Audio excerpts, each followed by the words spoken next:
Goldfield is a creative radical, journalist, and filmmaker. She works with a variety of independent outlets in both written and photojournalism. One of the 2020 recipients of the Woman and Media Award, presented by the Women's Institute for Freedom of the Press, and is currently a board member of the Media Freedom Foundation. Her first documentary, Hard Road of Hope, has garnered international praise as well as laurels from dozens of film festivals. Currently, Eleanor is the co-host of the podcast Common Censored, along with Lee Camp, as well as the co-host of Project Censored radio show with Mickey Huff. Her work as a community organizer is based on mutual aid principles and direct action. As an artist, her work typically combines live music, spoken word, and projected visuals. Besides touring, performing, and media work, she also assists in frontline action organizing and activist trainings. And you can learn more about her work. And again, I'm going to put this in the chat at artkillingapathy.com and hardroadofhope.com. And of course, Matthew Ho. Matthew Ho is a candidate for the 2022 North Carolina Green Party nomination for the US Senate. In 2009, Matthew resigned in protest from his post in Afghanistan with the State Department over the American escalation of the war. In 2010, Matthew was named the Ridenhour Prize recipient for truth-telling. Matthew's writings have appeared in online and print periodicals, such as the Huffington Post, USA Today, the Wall Street Journal, and the Washington Post. He's been a guest on hundreds of news programs and on radio and television networks, including CBS, CNN, Fox, MSNBC, the BBC, and PBS. And Eleanor, take it away. Well, thank you so much, Rose. I'm very glad to be here. And when Matt first reached out to me, first of all, I just like hearing from Matt because I just love him as a person. He's one of the most genuine and kind and rad people that I've met. And when he said that he was running for Senate in my home state, I grew up in Charlotte, North Carolina. So hello, if anyone's joining from there. And I was super excited, and I don't really get excited about electoral politics anymore. And if you're joining us, then you probably know why. It's probably all of the same reasons why y'all are not excited about electoral politics. But I was really excited that Matt was running because while I don't myself get involved in electoral politics that much anymore, I think that it's an arena that we shouldn't ignore. And those who have the stomach for it and those who have the drive to step into that space, I think it's incredibly powerful regardless of whether you win or lose, because it changes the conversation. And one example that I have pointed to, she did end up winning, of course, and has been somewhat of a beacon, not just for that state, but the country, is Shama Sawant over in Seattle, and just completely shifted the conversation about what was happening, not just in Seattle, but across the country with regards to gentrification, with regards to wages. I mean, these were issues that were undercurrents, and she forced them up into a tidal wave of progressive politics, and that is incredibly powerful. And so even when, of course, again, she did win, but even when people don't win the seat that they're running for, it changes the conversation, just like we saw with, how Occupy changed the conversation, how movements change conversations and bring issues up into the consciousness as opposed to the subconscious of people across the country. And I think that my home state of North Carolina could definitely use a bold infusion of the kind of ideas that I know Matt has. And I think that he's exactly the kind of person that I would want representing me, kind of really like in any place, like whether it's a PTA meeting or like a representative for for politics. Like I would just want Matt to be there. So yeah, I think it's really bold also to invite someone like me to be here as well, fully knowing fully well that I don't typically dabble in electoral politics, but wanting me to be part of the conversation also shows that, you know, Matt isn't afraid to reach out to people who aren't typically in his sphere, and knows that, you know, this battle that we are all waging and this battle that we are in together has a lot more to do with reaching out to people outside of your sphere and outside of your comfort zone than reaching across the false aisle that doesn't even exist because the two parties are exactly the same. There is no aisle. So yeah, I'm very happy to be here and very stoked to support Matt, and stoked for people in my home state to be a part of working with Matt. Thank you, Eleanor. I really appreciate you being here and those kind words. And you said bold a couple times, which is why, you know, I invited you on, and why when my campaign was first getting put together, it had to come up with who can endorse you, who would you like to endorse? And that's really what it comes down to, is who would you like to endorse you? You know, I mean, who inspires you, and do you want, you know, and so you want their name and face and a few kind words from them adorning your website. Who is that person? And, you know, you were one of the first people that popped to my mind. And actually just was talking last week with Jill Stein. And I said to Jill that the first time I had ever met her was at the Women's March on the Pentagon back in 2017 or 2018, whenever it was, which was also the first time I met you. And it was this cold, gray, crappy day in October, like much colder than like it should have been. It was like, I don't know what the wind chill was, but like it was not fun. And it was set up, you know, we marched from the Pentagon City Mall over to the Pentagon, and then they had a big stage in the Pentagon parking lot. And it's, you know, hundreds of people are standing around there and speakers and everything. And you come on and you start doing, you know, your poetry and your spoken word, I believe is what you're doing. And the image of you, as well as all the other women who had spoken at that event, you know, the march on the Pentagon, standing there on this cold gray day, the wind is howling and the Pentagon as a backdrop, like bold is the word that like just sticks with me with that. You know, that's exactly what I was thinking of. So when I asked you to endorse me, which I was, you know, so appreciative of your endorsement. And then when we coming up with this idea of, okay, we need to do let's do some webinars and get people, you know, on into the campaign and have conversations and let people talk to us and everything else. Yeah, yours right at the top of the list, because you're the kind of person that inspires me, you know, and it's that boldness, that willingness to put yourself out there. Rose alluded to it, you know, I mean, I think the idea of free speech and all the work that you do, you know, whether it's your filmmaking, your poetry, your spoken word, or you know, or your music. I was, before we started this tonight, I was listening to your album Pyre, you know, to get myself pumped up, right, for this kind of thing, and it totally does.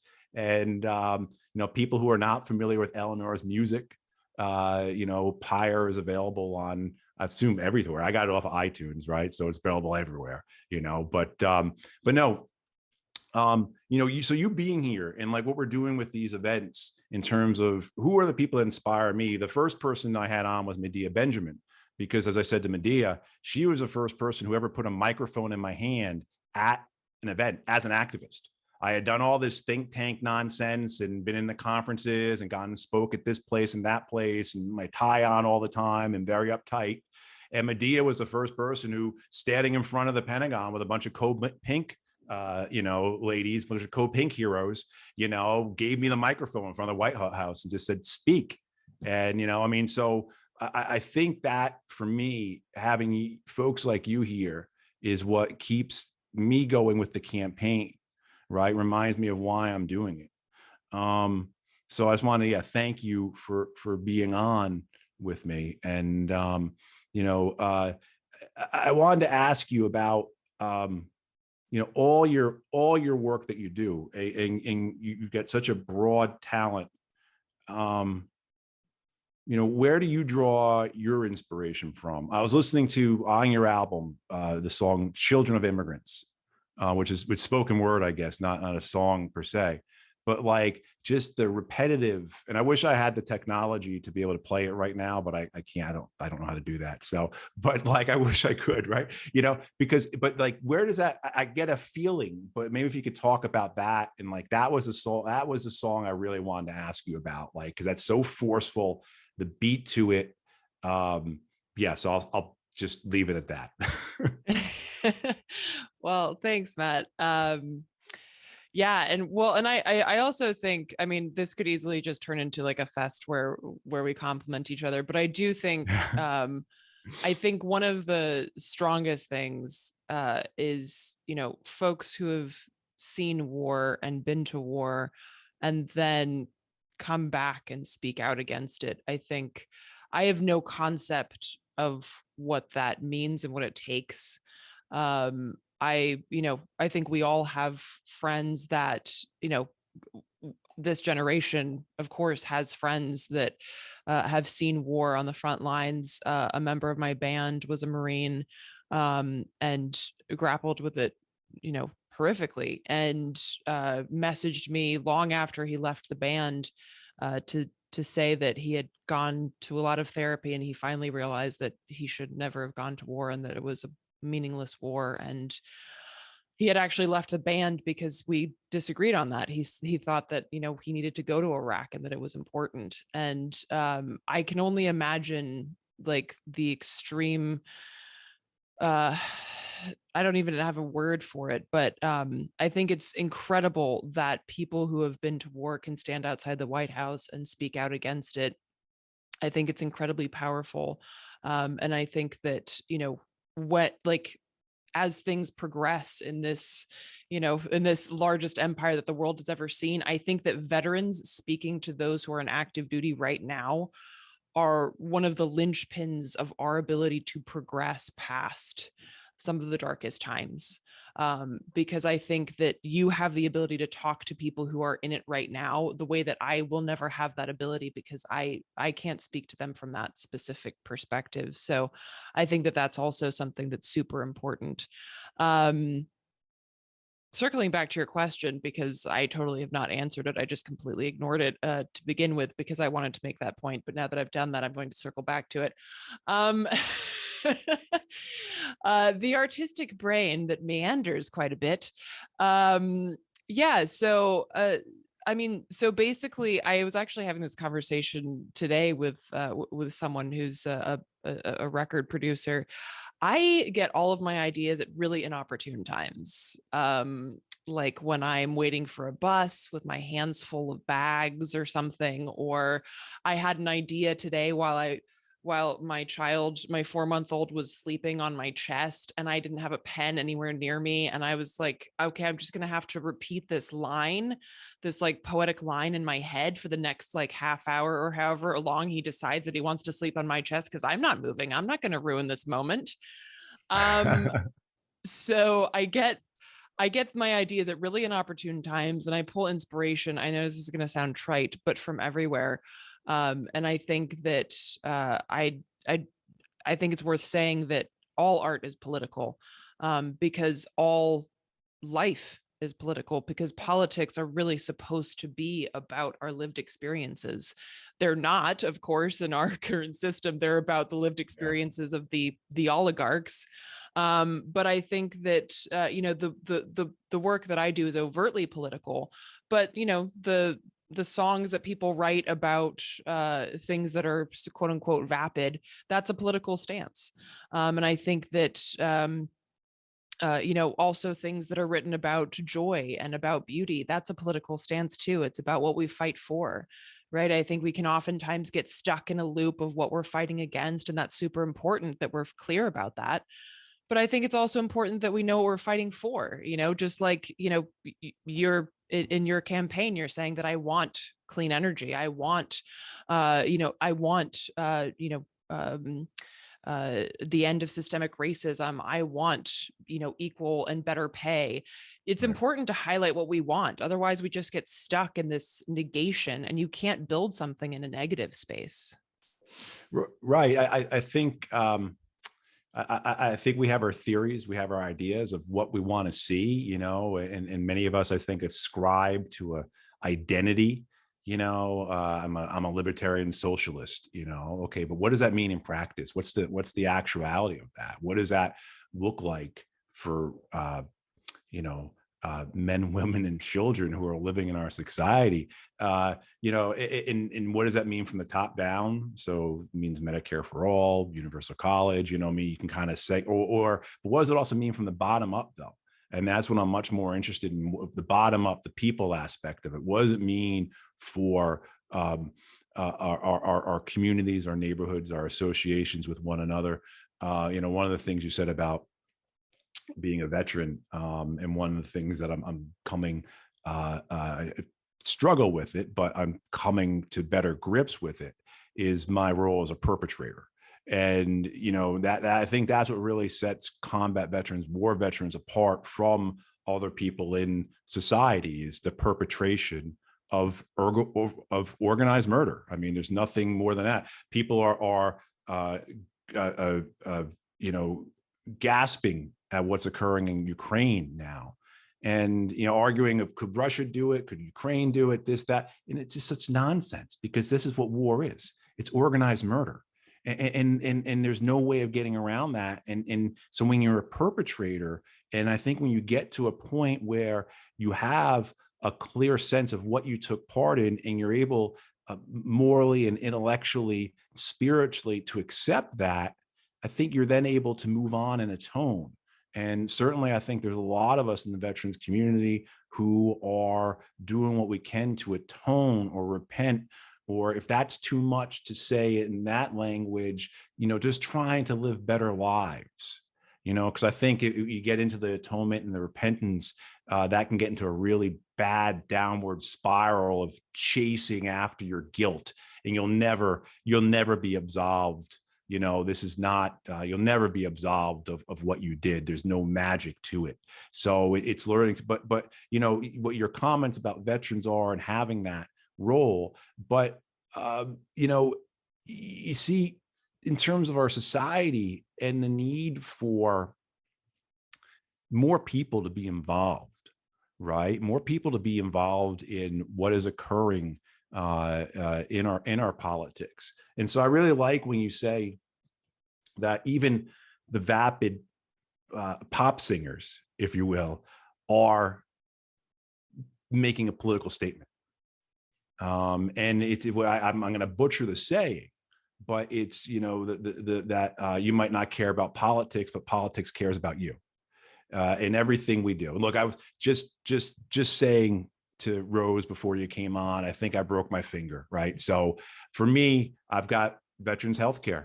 I'm just going to go sit for 5 hours in the emergency room at some point over the weekend and make sure there's nothing really wrong with it, right? And I have that luxury of being able just to go and not having to worry about any payments, not having to check my checking account, and so, I think that's another aspect of, as we live in our society, and not just the wrongs that we do that we want to make right, but it's also the holes that we see. And I just had, of course, the anniversary of Martin Luther King's assassination was just a few days ago. And of course, the anniversary of his Beyond Vietnam sermon, which he gave a year to the day before he was murdered. There's a part in there where he just goes through a litany of social wrongs, of things that are occurring. And his response is just, this is not just.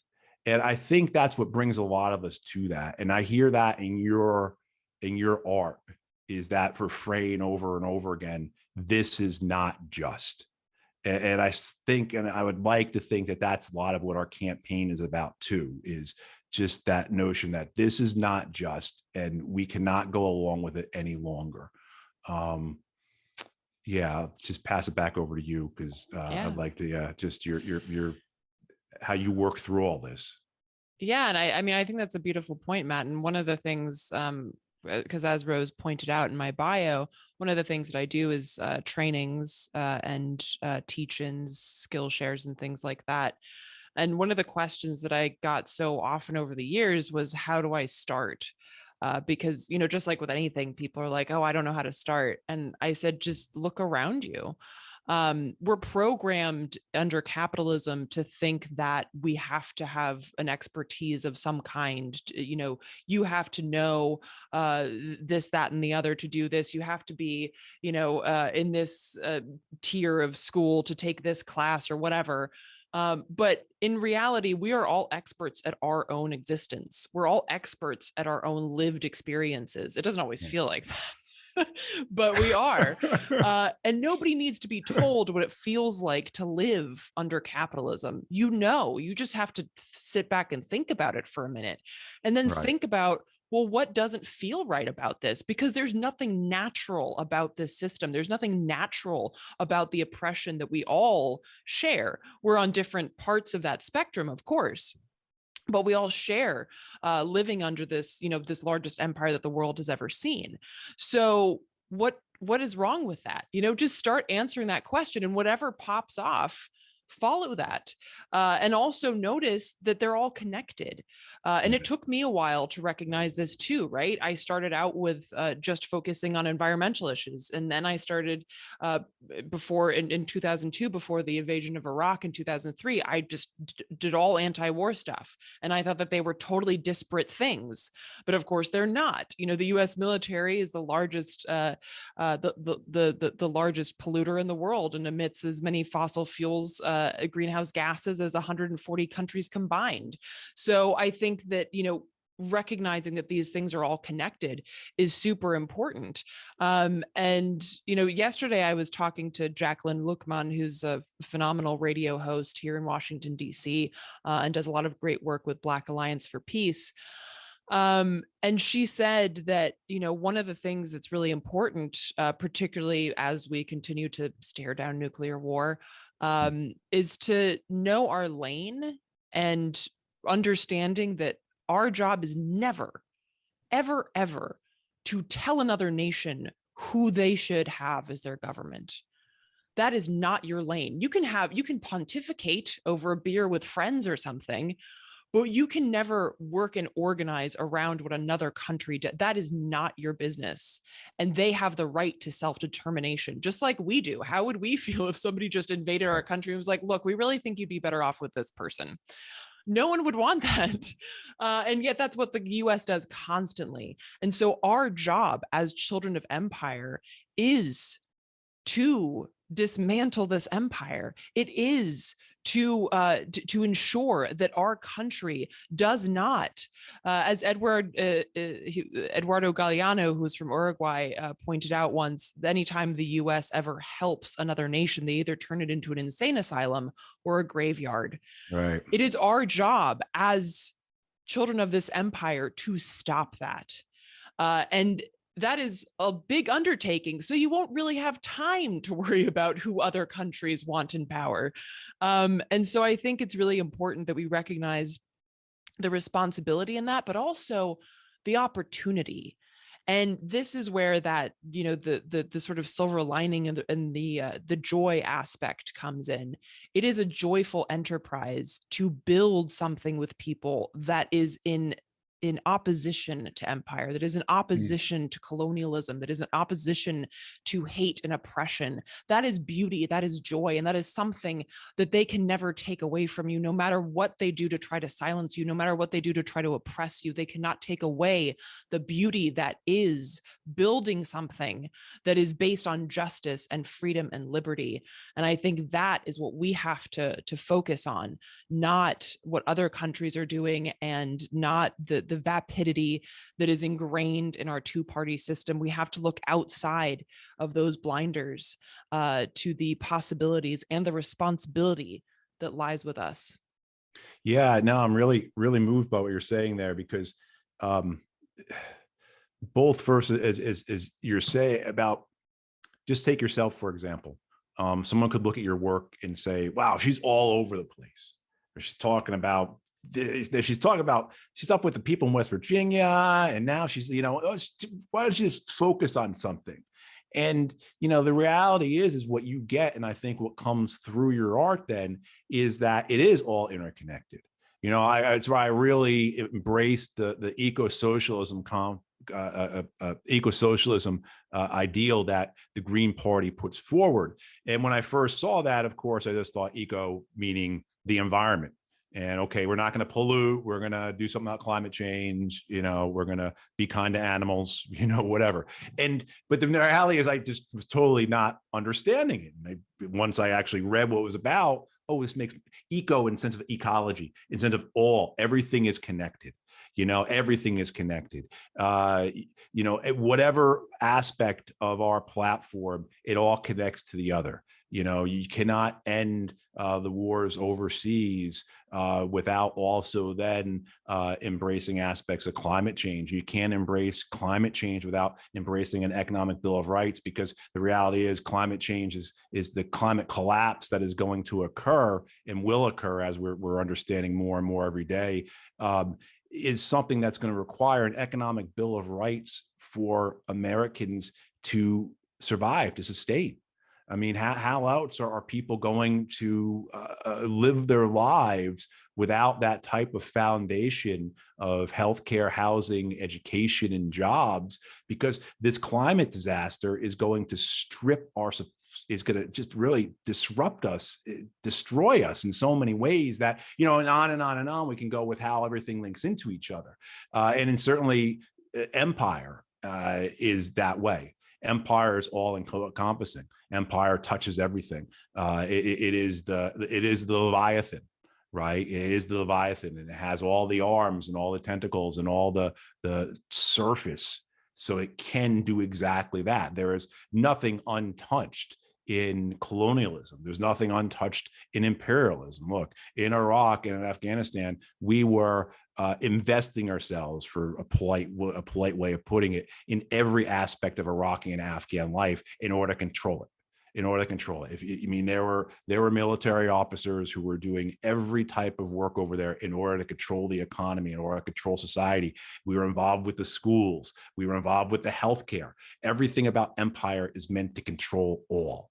And, to go up against that, symmetrically is insane, because it's the Leviathan. You can't. But to do it asymmetrically and to use things that the empire doesn't use, like art, is incredibly subversive, is incredibly powerful, is incredibly inspiring, incredibly educational. So I mean, I think of and you mentioned about the joy. And so I think right away, of course, of Emma Goldman's, if there's no dancing, I don't want to be a part of your revolution, right? And which is really bad, because I'm a terrible dancer and nobody needs to be involved with me dancing. But if that's, but that's the reality of it. Why are we doing this, Eleanor? Why are we doing this? Are we doing this just because we hate the system so much? We have so much anger in us that all we want to do is tear it down. I mean, I'll be honest, there's some of that in me. There's a lot of that in me because of my anger from the wars and what I see, the injustice I see, what happens to my neighbors. There's a lot of hate in me, but there's also too, I want to believe, a lot of joy that I'm doing this because I believe in others living happy and full lives. And maybe I've come to that because I've seen the death and I've been a part of it, and I'm responsible for some of it. And, how do I turn that around, and I really see the subversive aspects of your art in the sense of something that I think really terrifies, those who we would say are the proverbial man, if you will, right?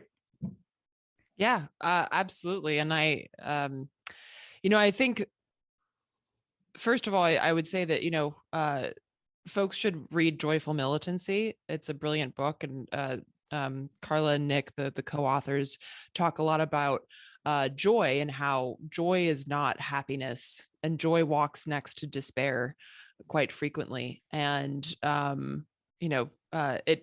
it's a really beautiful book, and I think it also talks about like the kind of jagged joy, like the joy that isn't, Stepford Wives or Instagram, but it's like a ragged, raw joy, the kind of joy that you have when you're, like out camping and peeing in the woods, like that kind of joy. Yeah. Um, but yeah, I mean, there's a reason, right, that people burn books. There's a reason that songs get banned. Now that I'm in the recommendation arena, folks should watch the film Rumble, which talks about the Black and Indigenous roots of blues music in the United States, which was of course the birth of rock in general. And it's a brilliant film, and the song that's the name of the namesake of the film, Rumble, is the only song that doesn't have lyrics to ever be banned, just because it has such and it was written by an Indigenous artist, and it's just oozing resistance, and it's just oozing this sexual energy that was not okay at the time. Wow. And it's just and as a lyricist, I don't love that, because I'm like, well, you could have thrown some lyrics on it, but I also appreciate that the music is that powerful that it makes people want to rise up just in hearing it, and I think you could probably say the same if like somebody starts listening to like a Rage Against the Machine song. Like you just hear that and you're like, I want to throw something at a member of Congress right now. Like you just have these, like there is so much power, and that's why these things get banned. And as Lee Camp has pointed out too, what we see happening now is the digital burning of books, right?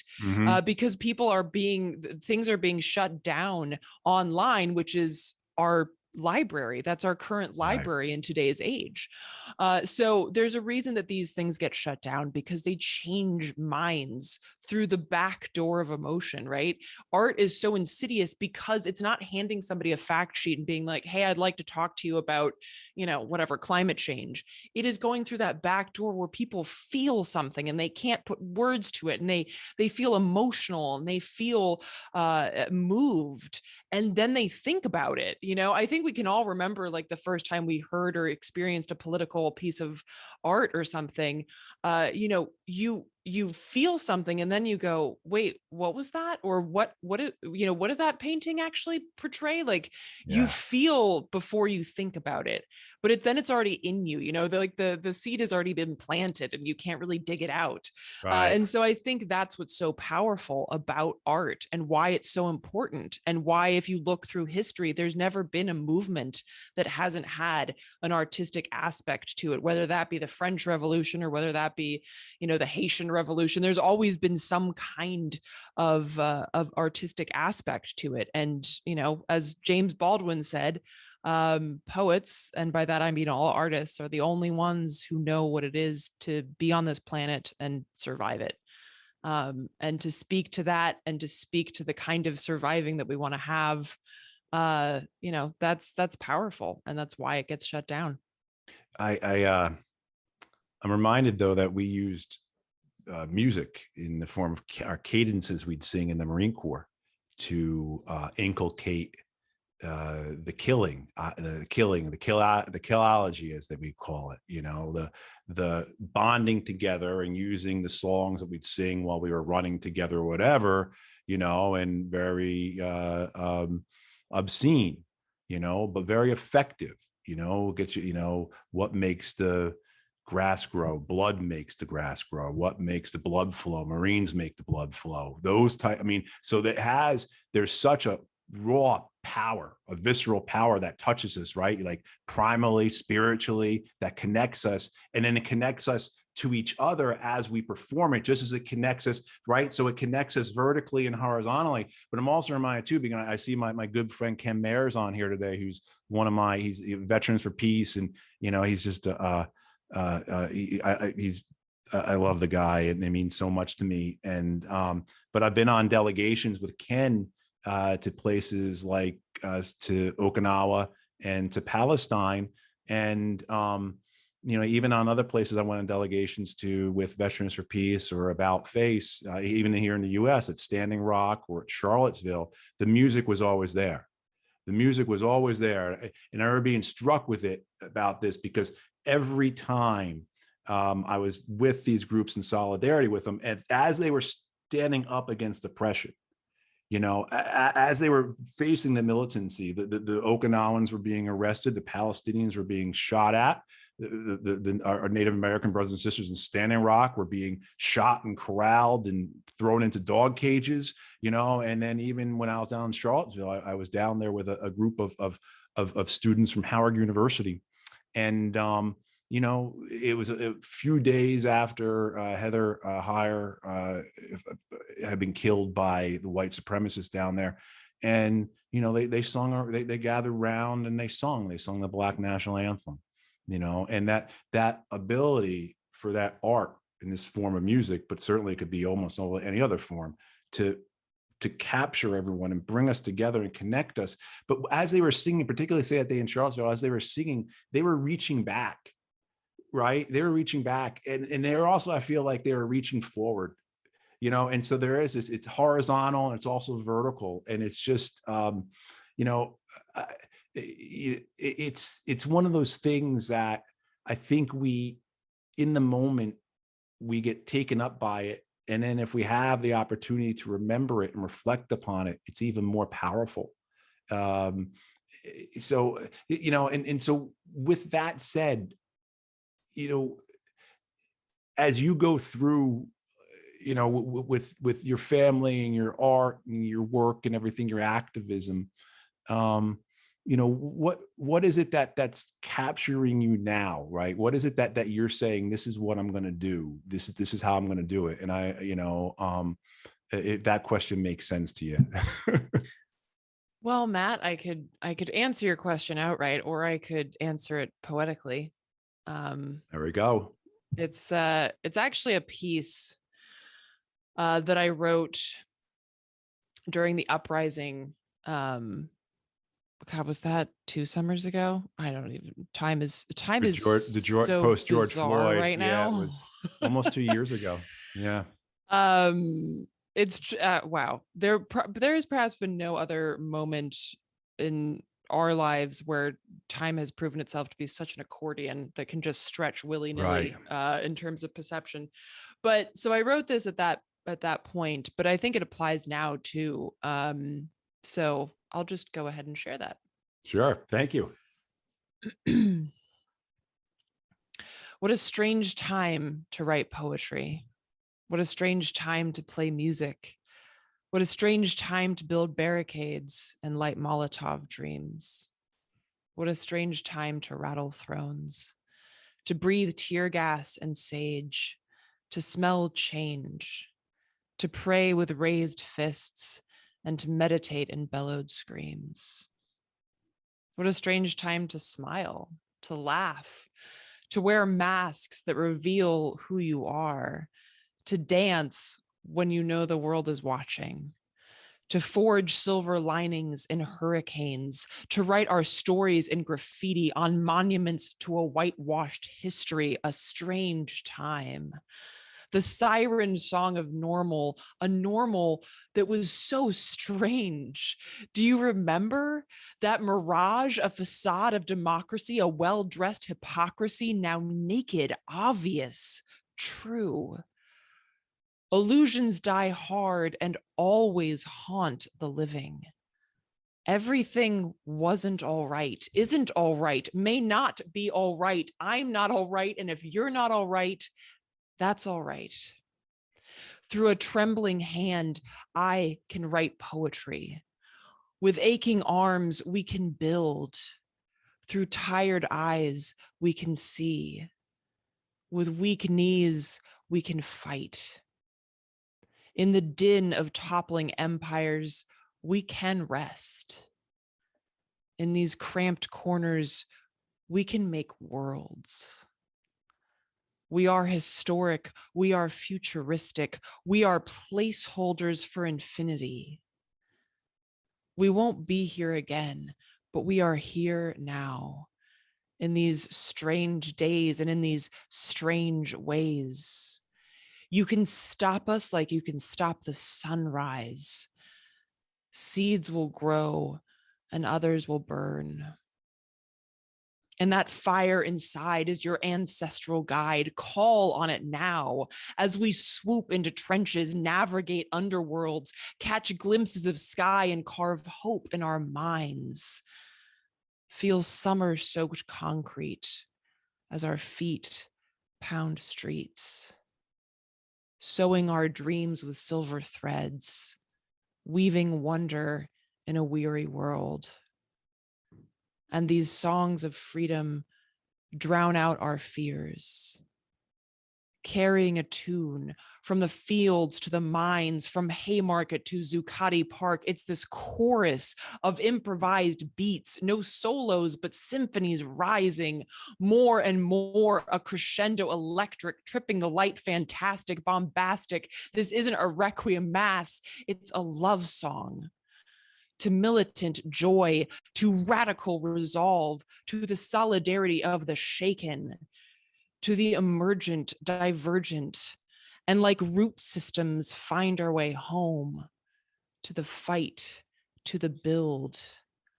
Heartbeats pulse, the rhythm of our place, our time. No pause, no rewind, play. My God, that was really, really amazing. Thank you. Thank you. I'm at a loss for words. It's what you're able to convey is really quite beautiful, and as well as displays the urgency of the moment and the timelessness of the moment as well. You know, I think we were just talking about the connection that art does. And so thank you for that. I'm going to turn it back over to Rose because I know she probably wants to start the question and answer, but thank you so much, Eleanor, for being here, you know, for what you do. And then for just those words that you just said. Thank you so much. Thank you. Yes, thank you, Eleanor. That was beautiful and powerful. Yeah. And even though I am choked up, I can still get. You know, it's really something if what you do renders and stuns both Rose and I to the point that neither one of us can, you know, speak. Yeah, it's really quite something. So thank you. Well, I'm honored. Thank you. Yeah, well, I think Matt knows I'm something of an old cynic. Good. Well, an old cynic wrote that poem, so there you go. From one to the other. Been in the business of politics a long time, and you know, usually I don't get too personal on these. But Matt, I hope you don't mind if I just add the sort of postmodern hellscape we're in. I don't want to get too emotional. I lost my husband to COVID. And the medical system did terrible things to him. So, you know, it's been a hard journey for me. And I've made a choice to do what I know he wanted me to do, which would stay in politics. My apologies. Please don't apologize. I'm so sorry, and I'm glad that you shared that, actually, because I think these are the kind of spaces that we should share that. And I think that sharing our personal stories gives strength to each other in those really dark times. So thank you. My husband and I are both, you know, both writers, and he very much understood the importance of culture in politics. That was something that both of us felt strongly about.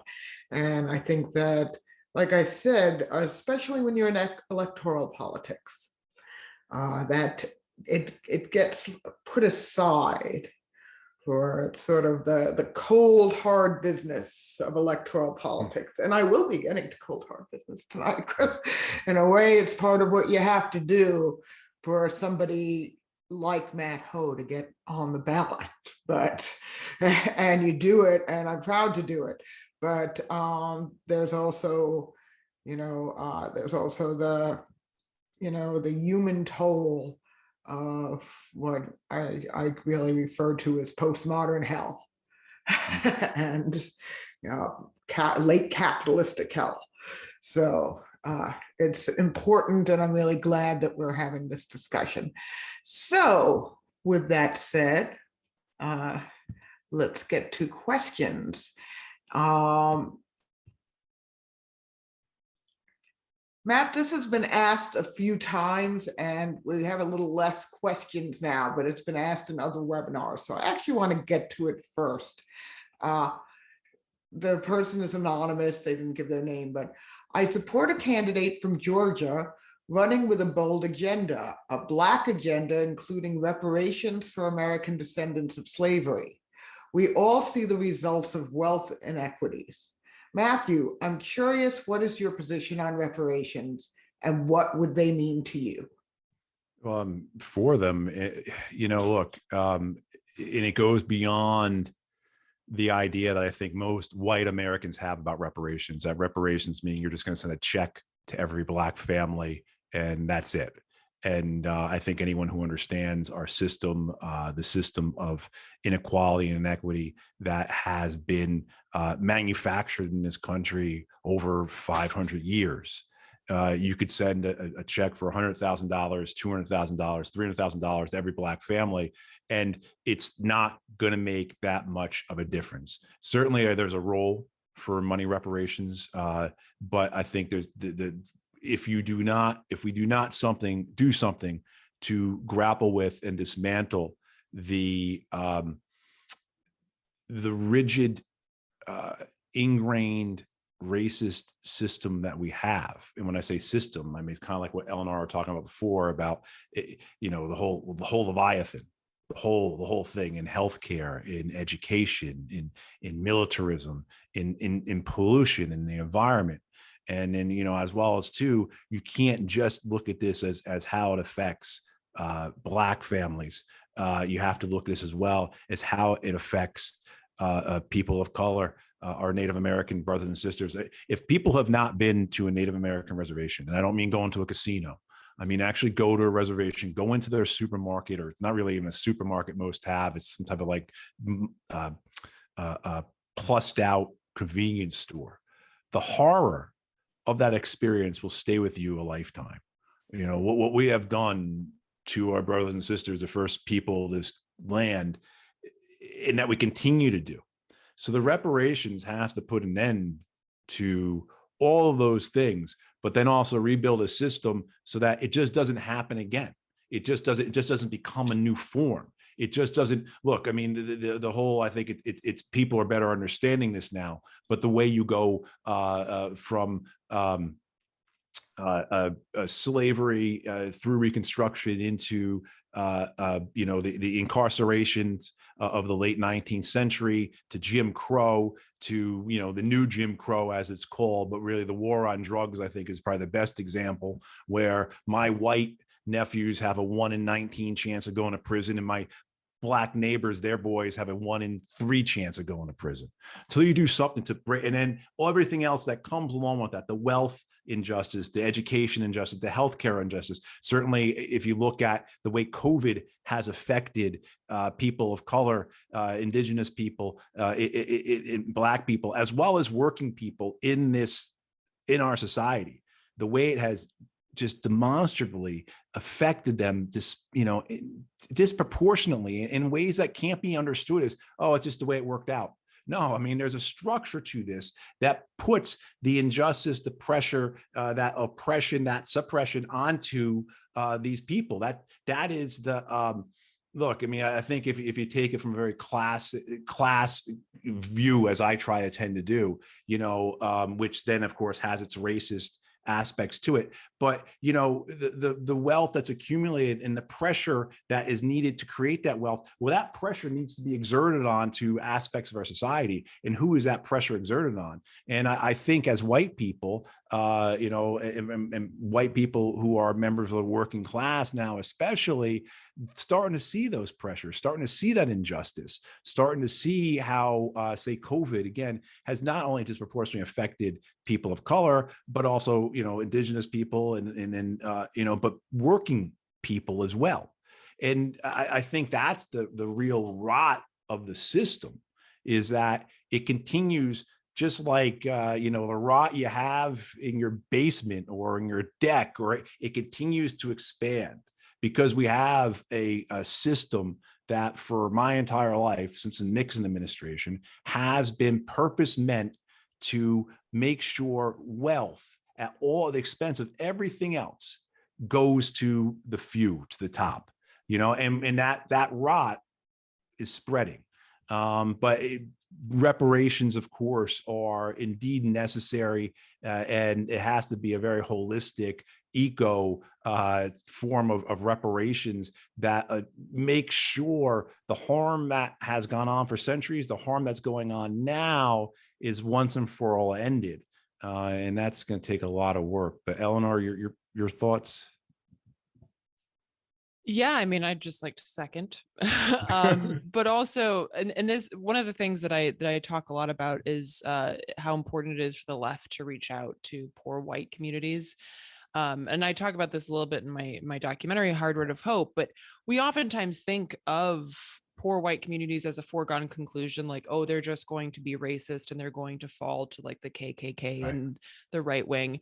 And it's like, well, if we just like push them out there and say that your only option is to vote for, you know, a Hillary Clinton or to, you know, get swept up by the KKK, well, then, okay. Right. But one of the things that I think is important is, you know, when you're talking to a poor white person, just like you're talking to anybody else, like, don't talk to them like they're idiots. And also point out that this white privilege thing, because I think just like a lot of catchphrases that gets muddled so easily, Right. it doesn't mean that you've had an easy life. That's not what white privilege means. It means that your life has not been difficult because of the color of your skin. Yeah. It's been difficult for fill in the blank. Yeah. Definitely related to, you know, class and the oppressive system. But I think it's important to recognize that, because it allows the door to open to understand that solidarity lies with Black, Indigenous, people of color. It does not lie with just white people in general. The solidarity lies with people who are also feeling this pressure, this oppression. And so understanding the framework of white privilege, and then also understanding, you know, maybe how to use it, how to use this white privilege in, you know, whether that be like in a frontline situation or whether that be in terms of, you know, talking to cops, you know, whatever the case may be. But I think that that's really something that's important. And if you look in the history of you know, of this country and also the South. I mean, North Carolina has a radical history where Black and white workers work together in order to combat you know, oppressive bosses. West Virginia, you know, where I film my documentary, has a radical history, you know, with the Battle of Blair Mountain. Literally, coal miners, Black and white, banded together, took up arms and shot at coal barons, which I'm not saying that you should do that, but you know. And not only won basic workers' rights, but nobody got hanged. And this is the history that they won't teach you, because this history is built on understanding that the solidarity lies here, not here, based on the color of your skin or your creed or whatever. And so with the reparations question, I think that that question is only scary if you think that because we are talking about reparations, you as a person who isn't Black or Indigenous or what have you will somehow be robbed or get less, which means that you're thinking about your solidarity as being white solidarity. And that does not exist because Jeff Bezos doesn't care about you, and Mark Right. Zuckerberg does not care about you, and Biden does not care about you. And so understanding that this is where the solidarity lies, I think, is really important. Right. Absolutely. Just add one thing to that, just because it's, I think that doesn't get brought up a lot, is that, I don't know how many people study, classical Marxism, but the white working class and the Black working class in this nation do not come from the same background of becoming the working class. White people were ultimately lifted out of serfdom into the white working class. Black people were kidnapped and enslaved. So until we can touch the reality of that history, right, it makes it very hard for a struggling white working class, a suffering white working class and poor, to be able to discuss reparations in a serious way. But I think that that's part of how this has to be reconciled, is understanding that we are all suffering and we do have a common enemy within the 1%, but we also aren't from exactly the same place of how we even came to be where we are. right. And that still lives within us to this day. And we can see that in what Eleanor was talking about, how you speak to the police, how and just those kind of daily interactions. So I appreciate this discussion, and I just want to add that. No, where we come from, I don't think we think about it enough, where we come from and how that allows us to walk as we do walk, right? To live as we live. Yeah, I have no problem walking up to a cop. No problem at all. Never had a problem. I have friends who don't have that same history, who don't have that same opportunity, don't have the same life that I do. It's because of where they came from. And yeah, no, it is. It's important to remember that. Yeah. Thank you. So next question I'm going to ask is, I know that Podcast by George has a different name. Matthew, what's George? We'll just go with George. George Clark. Hi, George. US politicians seem to win and get reelected by focusing on very local, parochial issues, yet the IPCC says we have to act on a global climate catastrophe now. Matt, how do you balance local versus global? Thanks for the easy question, George. Not too complicated at all. No, it's,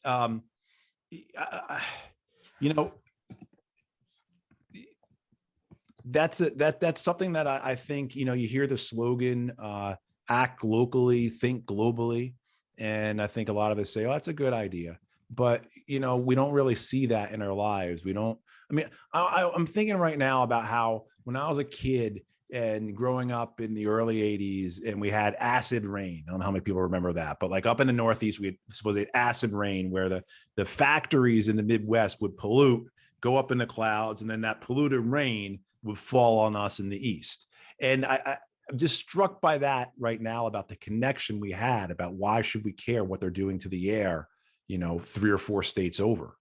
I think the connection that has to occur between communities, I think while the urgency of the moment is such that this is the moment. I mean, the IPC, the IPC is the United Nations intergovernmental panel on climate change. It's the United Nations body on climate change, and their report that came out this week was quite damning.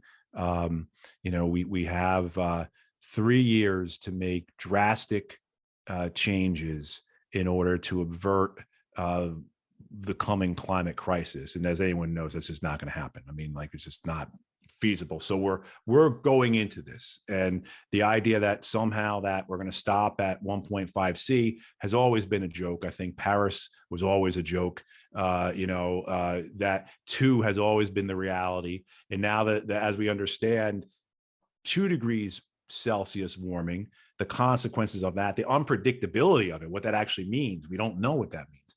And I think, I made this point to my friend the other day. His grandson was born. And I said, man, your boy is going to live to see the 22nd century. And so the people who are going to be experiencing, and there are scientists out there who say that by the end of the century, we could be at +5, +6 degrees warming, which is the end of civilization. I mean, it just is. I think the point I think I'm trying to get back to is that how do we connect people to that reality? So when I said that to my buddy Rob, this notion that his grandson will see what we are talking about, will see the end of civilization, making communities talk to one another who are experiencing the same issues with climate change. I've said this before because I was just in Elizabeth City in North Carolina. And I think I said this last week when I was talking with Jill, but the idea that, as they told me in Elizabeth City, they're gonna have to pick up the downtown, and Elizabeth City is about 12 feet above sea level. So they got a buffer, but they're gonna have to pick up the downtown and move it. And how many other cities and towns and villages across the United States, all up and down the Atlantic and the Pacific and the Gulf seacoast are gonna have to do that, connecting them together, so that it's not this notion that as we have as we continue to have once in a century hurricanes in North Carolina over and over again, that the people in North Carolina are not experiencing that individually. And they're not saying to themselves, this is a one-off thing. That the people who are experiencing the wildfires and the severe droughts and the severe heat in the West, that is being understood by people in other places. And I think that's how maybe, George, we get that connection where the connection between the local and the global. And I think this was the promise of the internet. This was the promise. I remember 20 years ago, commercials about Chinese and American students would be doing just like we're doing right now. That was the promise, is that we're going to be able to communicate like this and share these experiences. And I think what we've seen is in many ways the opposite, where we've been further, it's the reality of what the internet has done, and mass digital immediate communications has sort of split us further in many ways, I think. So I think it's that real hard question of how do we connect people to one another?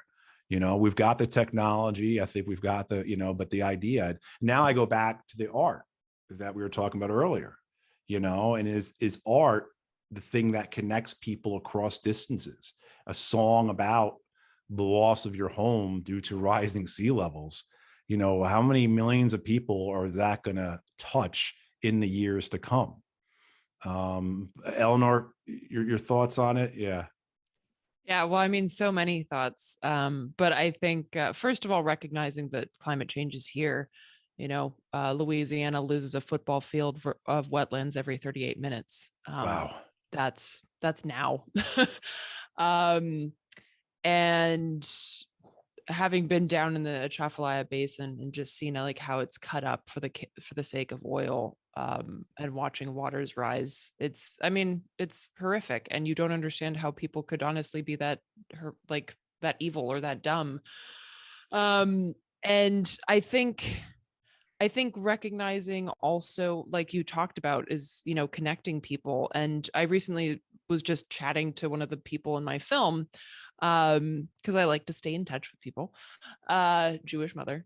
And he's thinking about going to Germany to connect with people who are fighting lignite mining in Germany, and he's been fighting coal mining in West Virginia.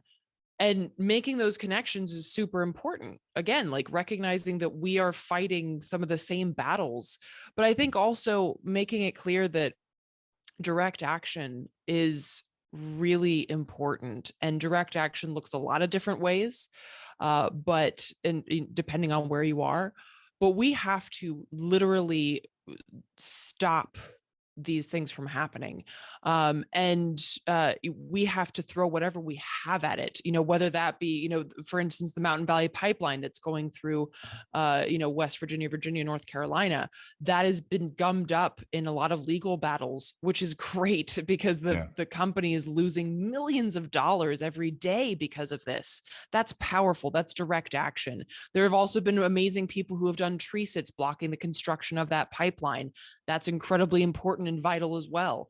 So finding ways to engage to stop the destruction from happening wherever you are in the world, that to me is like the acting locally and thinking globally, right? Yeah. And then of course, again, recognizing that the people who are, I feel like I'm going to butcher. No, I'm not going to butcher this. The earth is not dying, it's being destroyed. And the people destroying it have names and addresses. And I think it's just important that we stop pretending that like it's not 100 companies that are responsible for 70% of all global emissions, which it is. You can't plastic straw or reusable your straw your way out of that problem. I think we have to stop shifting the blame to personal issues, particularly when people don't have enough money to do anything but buy stuff at Walmart that's, single use or whatever. Right. I think it's really important that we recognize who the perpetrators of this problem are and going after them as opposed to going after each other. Right. And, I'm sitting here thinking right now how with Ukraine and the demands to drill, from both parties, but we got to drill. That's the answer. And, I'm sitting here just thinking, we should have seen this coming.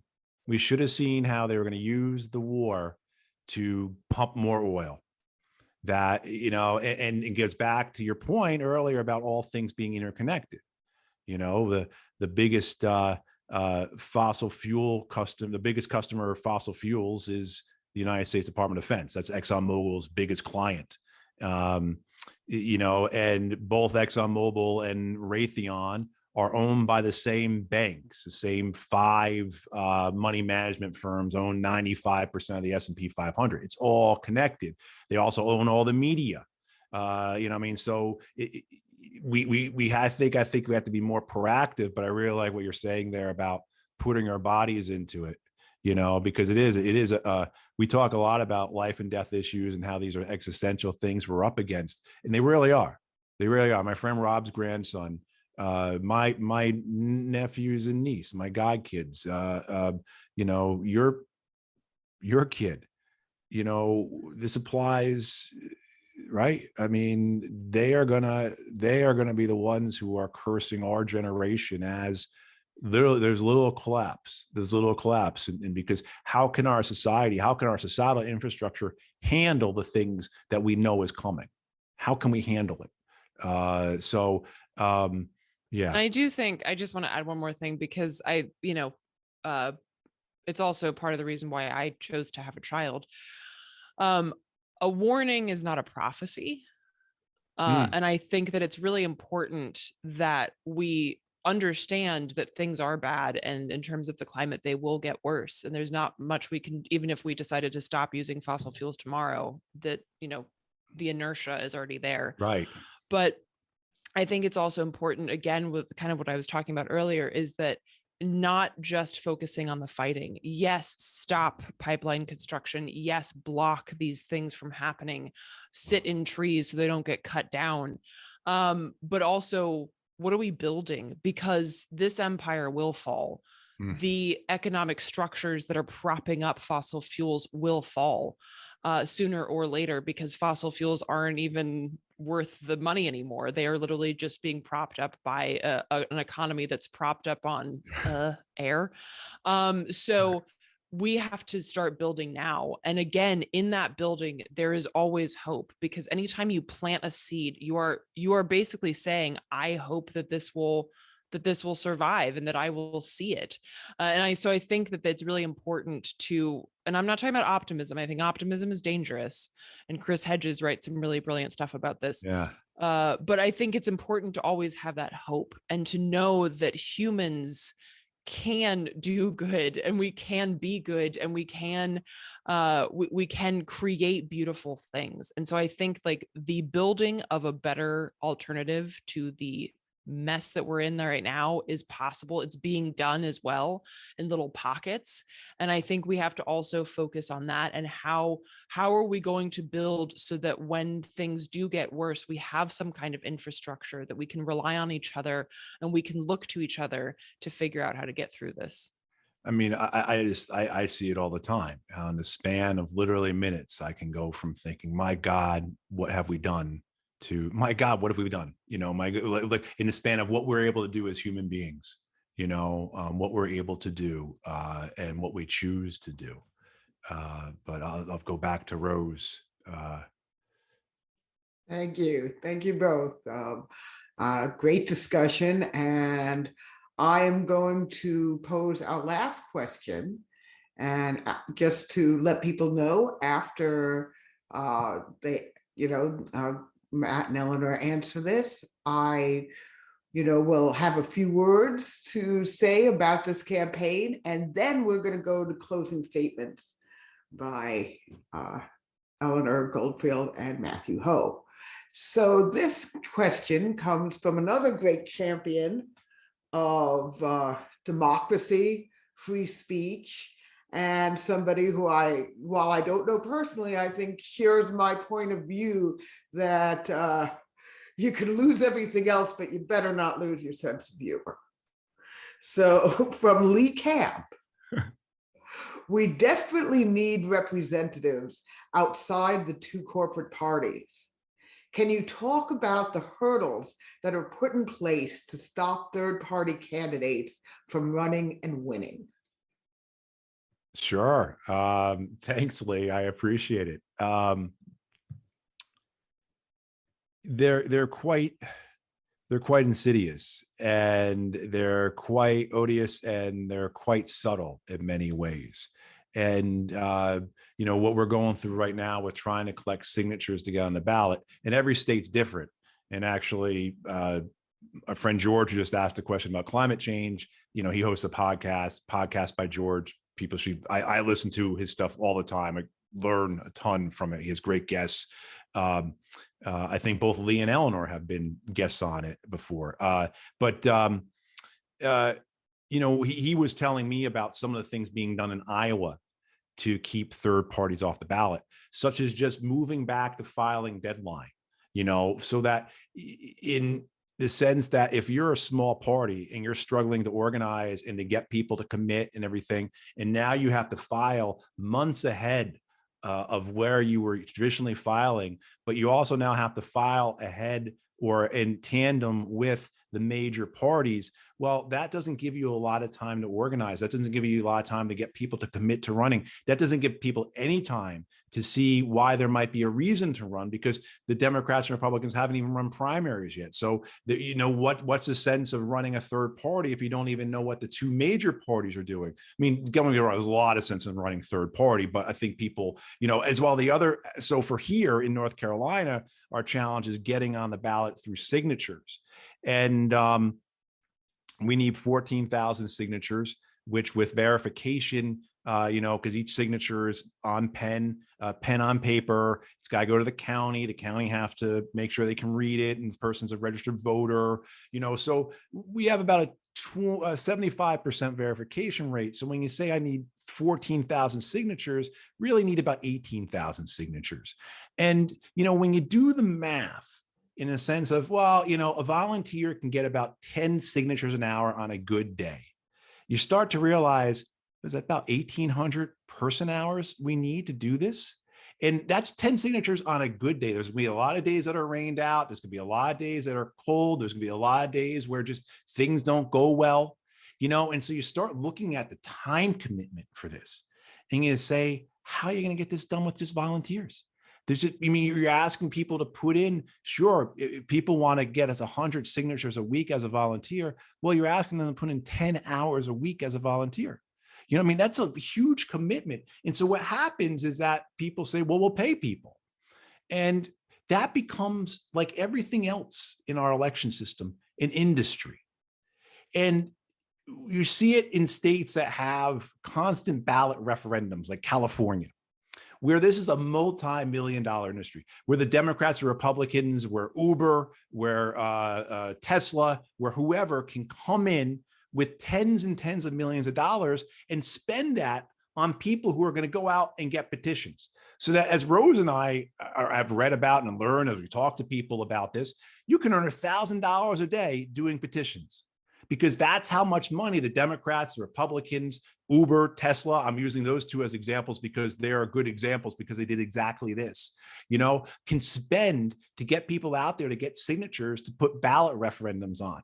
So you then have this issue where there's an industry.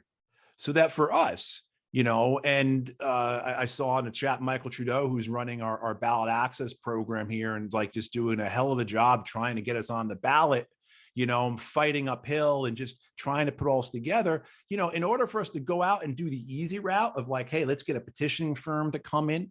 We're looking at least $5 a signature $5 per signature, at least, and it's not easy.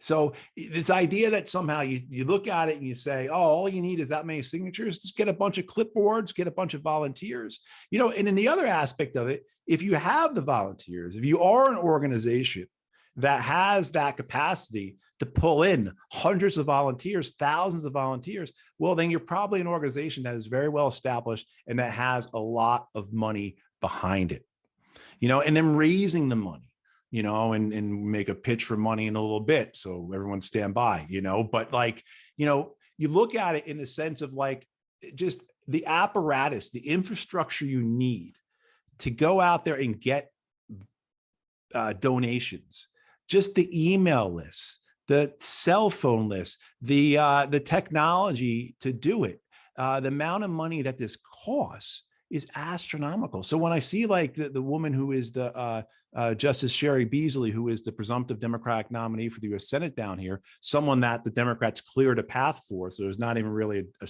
primary for the Democratic Senate race down here this year. When you see that she raised $3.6 million in 3 months, you understand that, my God, the system that she has in place to do that, to reach out to people, is massive. It's massive. And it is well-funded and it's well-structured.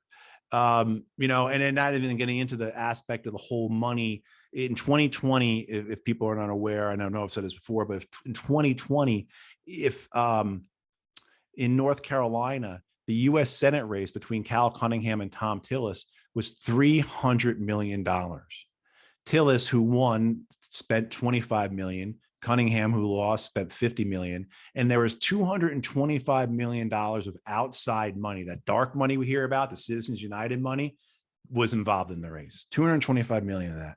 And that was in the 2020 cycle. This year, when North Carolina is one of 4 contested elections for the U.S. Senate, they're not going to spend $300 million. They're going to spend $350 million or $400 million. I mean, so the pressure that then puts on the third parties in the sense of, how do we get on airtime? How do we get, in front of anybody? They're buying everybody off. If I go on a local television station, that local television station is going to get 1,000 angry phone calls. Why are you having on a Green Party candidate? That guy's not viable. That guy's a spoiler. That guy was blah, blah, blah, blah, blah. So, I mean, there's all these other things too that really press down on third parties as well as independent candidates that, is a form of voter suppression that I don't think is well understood enough. And it certainly is, to Lee's point. It begins with ballot access and the ability to keep people off the ballot simply because it's out of reach for individuals or parties, one, due to the money that's involved in it. So I appreciate you, Lee, you asking that. And Eleanor, I don't know if you had any thoughts to add to this or. No, I mean, thankfully I've never tried to for office, so I have no personal experience with the morass that you're currently wading through. But I think it just proves the point that that they're doing this for a reason, because they know that the more parties that you have, the less their stranglehold will exist, because people know that they are not for the people. And they know that neither the Democrats nor the Republicans are viable candidates in terms of what we need, be that healthcare, climate justice, you name it. And so the only way to keep their place in power is to ensure that people like you don't get to this, to the stage. Right. Right. Yeah.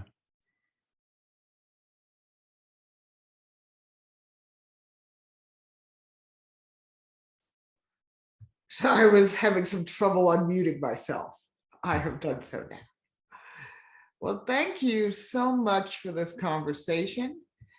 And I have a few things to say, because politics is dirty business.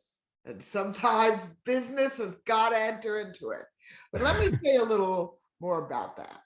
See, they have, as we've talked about a lot tonight, the two-party system is not beholden to the people. And we know that. And who's paying for them? Is it the people who are paying to make them very wealthy individuals? No, they're being paid by big business, and so they represent big business. Right. And the only way to take this back, so I know there's probably people watching tonight, not everyone, but there's people watching tonight who, aren't that into electoral politics, who this isn't your thing. I've had a lot of people talk to me about, you can't vote in socialism, but you can't ignore the halls of power. You can't ignore it because it's always going to be there. And so much energy gets drawn into the Democratic Party, and the Democratic Party will always betray our interests. And that means that we need to be the heroes we're looking for. And to that end, I'm looking for some heroes tonight. We need to get on the ballot. And we need, we're getting the signatures, we're making it happen, but we're also paying people. And there's limited money involved. We don't have, enough to guarantee that this is going to happen. And that's why, if somebody could give the maximum tonight, if some hero out there could give us $2,900, that's going to buy us well over 1,000 signatures. That's going to buy us almost 1,500 signatures. Yeah, is it a shame that we have to ask for this kind of money? It is, but we're the heroes we need to be right now. We're the ones who have to make it happen. So that's why I'm coming here holding out for some heroes. Do we have anybody who could give the maximum tonight of $2,900 to help make this campaign get on this ballot in North Carolina and put Matthew Ho in the spotlight where he belongs, where they don't want him? And they have the money, they have the power, they have the ability to keep third-party candidates out. So if we can't do that much, and I know I'm asking for a lot, I know, and like I said, I got to do it. But tell me, is there anyone here who would be able to do $1,500 tonight? $1,500 is still going to be able to get us a lot of signatures. If I had a calculator in front of me, I'd tell you how much. Math isn't my strong point, but do we have any here?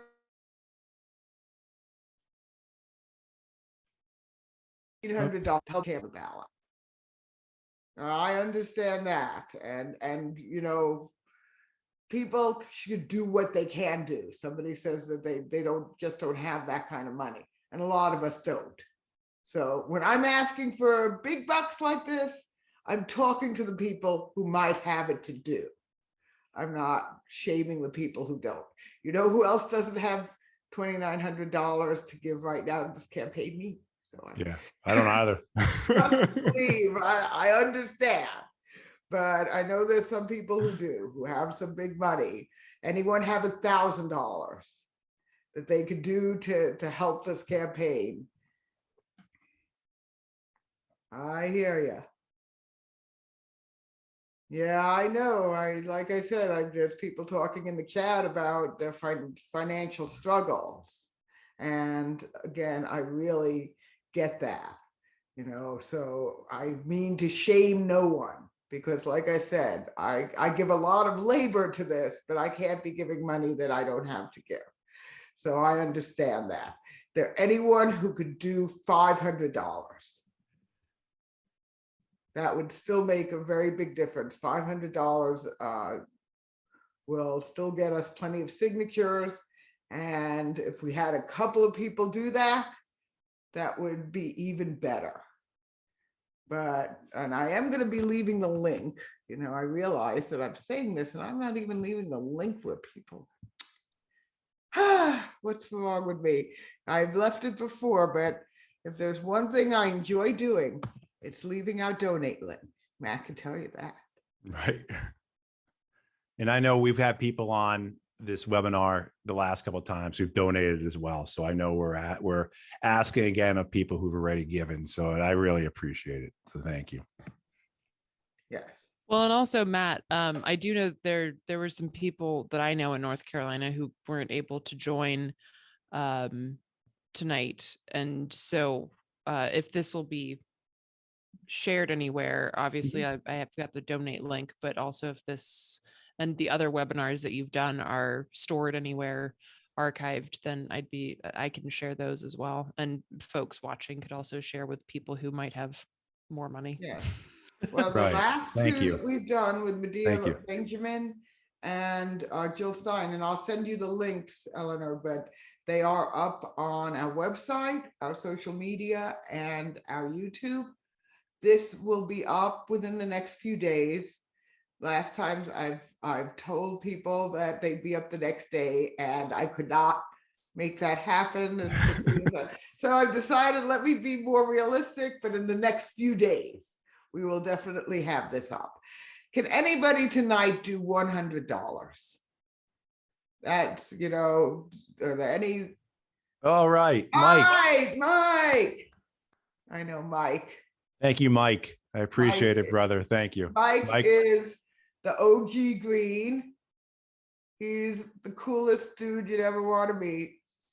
And yeah, he's been a good. Yeah. Mike and I go back to the Howie Hawkins campaign, and yes, he is a super cool guy. So thank you, Mike. He's been a good friend to me in the campaign these last few months. He really has. So thanks, Mike. Yeah, and he's in Mexico. And nobody, nobody knows how to deal with politics like Mike does. I just tell you that. Sometimes when I need to speak to somebody, when I'm like, look, I can't deal with politics anymore, I speak to Mike, and he reminds me of why I can't. If he can do it for all these years, so can the rest of us. Anyone else? Anyone could do 150, and whatever can be done. Look, if you could do $10, that's going to help, because we have 26 people here. If everyone gave $10, that's $260. It's still something, and it is still the work that we need to do to get this word out here. And I'm going to ask people to share the link, share this campaign, encourage people to come out to North Carolina. I am working on getting a lot of people coming to North Carolina. We are having festivals. Yes, the week of 420 is going to be, it's Earth Day weekend, it's 420, it's all those things. And there's going to be a hemp fest and everything in North Carolina, and I plan to be out there. And as I like to say, generally, if I were telling people I was off to Asheville, North Carolina for a hemp fest, they'd get a different idea of why I did. But I'm actually there to work. Yeah, I better, Mike, it's 420 everywhere you are. I know that.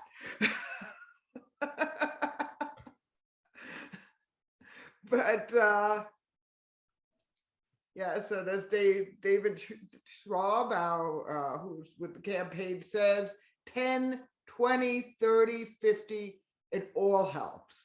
It does. Actually, that's one thing I've learned, because you hear that a lot. Any amount helps, and you think, okay, yeah, whatever. And then you start doing this and you realize that it really does. It really does. It does add up and it does help. So I appreciate anything anyone can do to help the campaign. One thing I'll also say, and we'll wrap it up here and give Eleanor a chance to close out, and is that I've seen that what works very well is when people communicate, directly with a small group of people. You don't need to send an email to all of your personal contacts, but to 3 or 4 or 5 people that you know well, that know you well. And you say, look, hey, I'm supporting this guy in North Carolina because of A, B, and C. Check him out. And, if I really appreciate it if you could help him out. I've seen that work very, very well for the campaign so far. So if people are inclined to do that, that'd be a huge help. But anything anyone can give is appreciated, and the website's there. So feel free when we log off to go ahead and donate. All right. Thank you all so much for being here. And I want to especially thank Eleanor Goldfield for a fascinating discussion and for your sharing your beautiful poetry. And I encourage everyone to check out and support Eleanor and other radical revolutionary artists. That is part of what revolutionary activity is. It's not just electoral politics, it's also in the world, in art, in beauty, and what we can give to that. And so I'm going to hand it over to Eleanor for her closing statements, and then Matt. Eleanor, take it away. Well, I think, my soapbox and I thank you for this evening. And yeah, I just wanted to say, folks, also a good idea, something I haven't done it for a campaign, but I've done it for raising funds for other issues.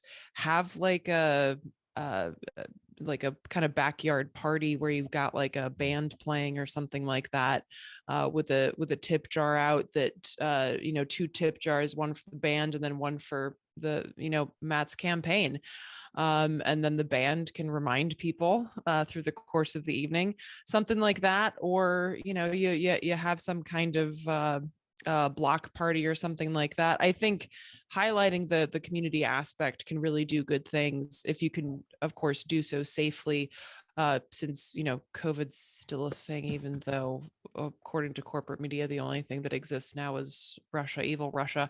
But yeah, safely getting together and creating a space where people feel inspired in the moment to give can be a really good option as well. And so I apologize, my mom brain is setting in now, but I think that's really all I have to say. And really just thanks so much for inviting me here to be with y'all. And folks can feel free to reach out to me at artkillingapathy.com. And yeah, I really, for the sake of my home state, I really want Matt to go as far and rattle as many thrones as possible. Thanks, Eleanor, and thanks so much for being here. Thank you, Rose, and everyone with the campaign who put this together, and everyone who showed up tonight. I really appreciate you all spending a Friday evening with us, or Friday afternoon, or if you're farther out west, Friday during the day sometime. But I appreciate this. And yeah, please check out Eleanor's work. If you're not familiar with her stuff, like really just check it out, and particularly watch her film A Hard Road to Hope. it is so good. And then, like I said, her music, Pyre, that album I was listening to earlier, please just do yourself a favor, like introduce yourself to the work that she does, the art that she does, and then all the other art that flows out of that, because it goes back to the idea of ecology, and you'll see how what Eleanor was talking about, how everything is connected, and you'll see that in her art. So please, check her stuff out, and support her. But yeah, thank you all for joining tonight. Please support the campaign as you can. I am embracing and I'm taking on this notion of disruption because that's what's needed. And if we want to disrupt the status quo, if we want to disrupt the powers to be, so to speak, in order to get what we need, this is what we have to do. One of the things we have to do, but this is certainly something that is urgent. So please support as you can. And for all those who have supported, like my friend Manny, who's joined us a few times, my friend Manny from Fairfax. Hey, thanks, brother. Yeah, Rose, thank you so much.